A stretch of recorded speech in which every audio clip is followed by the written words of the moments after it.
ഇപ്പോൾ അദ്ദേഹം നേരിട്ട് ഇവിടെ അദ്ദേഹത്തിന്റെ തിരക്കുകൾക്കിടയിൽ ഞങ്ങളെ സന്ദർശിക്കുവാൻ സന്മനസ് കാണിച്ചതിനുള്ള എല്ലാ നന്ദിയും കടപ്പാടും അറിയിക്കുകയാണ്. സംസാരിക്കുന്നതിന് വേണ്ടി ഏറെ ബഹുമാനത്തോടെ അദ്ദേഹത്തെ ക്ഷണിക്കുകയാണ്.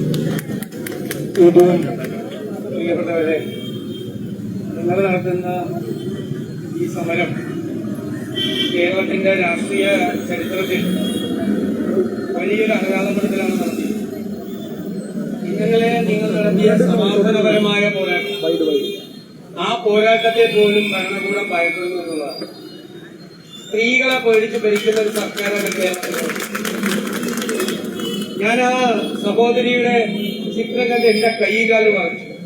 റോഡിന്റെ നടുവിൽ ഒരാളിന്റെ ആ വണ്ടി വന്ന് കയറുമ്പോ പോലും, കാലിന്റെ മീലെ വന്ന് വണ്ടി കയറുമ്പോ പോലും അനങ്ങാതെ സ്ട്രോങ്ങായി നിന്ന് ഇത്രയും വലിയ ധൈര്യമാണ് നിങ്ങൾ ഈ സമരത്തിൽ കാണിച്ചിരിക്കുന്നത്.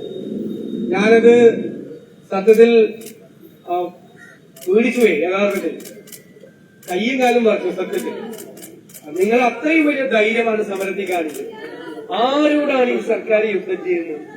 ഈ പാവങ്ങളോട്, സ്ത്രീകളോട് യുദ്ധപ്രഖ്യാപനം നടത്തിയിരിക്കുന്ന ഗവൺമെന്റ് ഒന്ന് നിങ്ങളോട് വന്ന് വിളിച്ച് സംസാരിച്ച്, ഞാൻ എത്ര പ്രാവശ്യം മുഖ്യമന്ത്രിയോട് ഞാൻ നേരിട്ട് സംസാരിച്ചു, നിങ്ങളൊന്ന് വിളിച്ച് നിങ്ങളുടെ ഈഗോ പറഞ്ഞു.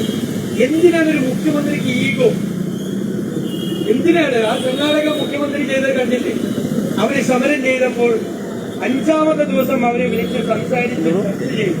ഹെൽത്ത് കമ്മീഷണറെ അവര് സമരം ചെയ്യുന്ന പാർക്കിലേക്ക് ചെന്നിട്ട് സർക്കാർ ഇത്രയും ചെയ്തിട്ടുണ്ട്, ബാക്കി പിന്നെ ചെയ്യും എന്ന് പറഞ്ഞു. അവര് സന്തോഷത്തോടു കൂടി പിരിഞ്ഞുപോയി. ഇത് ആരോടാണ്? ഈ പാവ സ്ത്രീകളോടാണ് ഈഗോ കാണിക്കുന്നത്. ഞാൻ ഈ സംസ്ഥാനം മുഴുവൻ യാത്ര ചെയ്യുന്ന ഒരാളാണ്.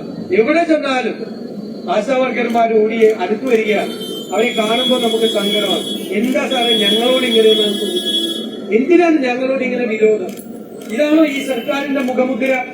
ഇവരോടൊന്ന് പറഞ്ഞ് അവരോടൊന്ന് സംസാരിച്ച് അവരുടെ വിഷയം സെറ്റിൽ ചെയ്ത നിങ്ങളുടെ എന്താണ് നിങ്ങളുടെ തലയിൽ നിന്ന് ഊരിപ്പോകാൻ പോകുന്നത്?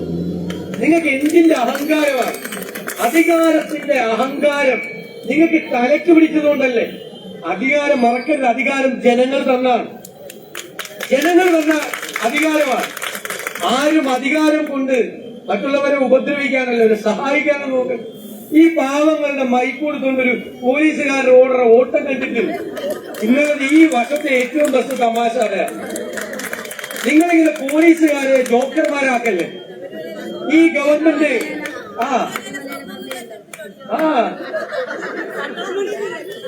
അത് ഞാൻ പറഞ്ഞു, എന്തിനാണ് അവര് കഷ്ടപ്പെടുന്നതല്ലേ പോലീസുകാര്? പാവങ്ങൾ എന്തുമാത്രം ജോലിയാണ് ചെയ്യുന്നത്.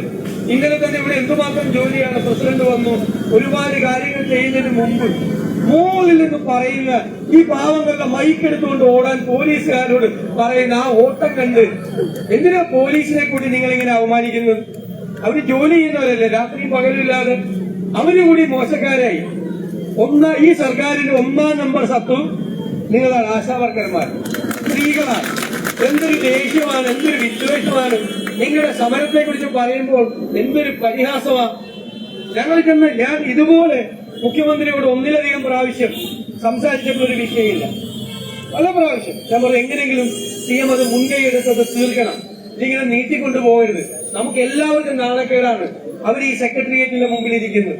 എന്നിട്ട് അവരുടെ സമരത്തെ പരാജയപ്പെടുത്താൻ, അതിനെ തോൽപ്പിക്കാൻ, അവരുടെ മീതെ വണ്ടി കയറ്റാൻ, അവരുടെ മൈക്ക് എടുത്തുകൊണ്ട് ഓടാൻ. എന്നിട്ട് തോറ്റോ സമരം? ആരോടാണ്? നമ്മൾ തന്നെ അന്തം വിട്ട് എന്താണ് ഈ സ്ത്രീ ശക്തി? ഇതൊരു സ്ഥലത്തും തോക്കാൻ പോകുന്നില്ല.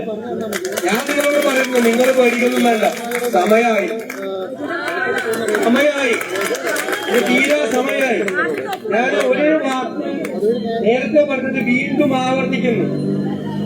2026 UDF ഗവൺമെന്റ് വരുമ്പോൾ ആദ്യത്തെ ക്യാബിനറ്റിൽ നിങ്ങളുടെ തീരുമാനമുണ്ടാവും.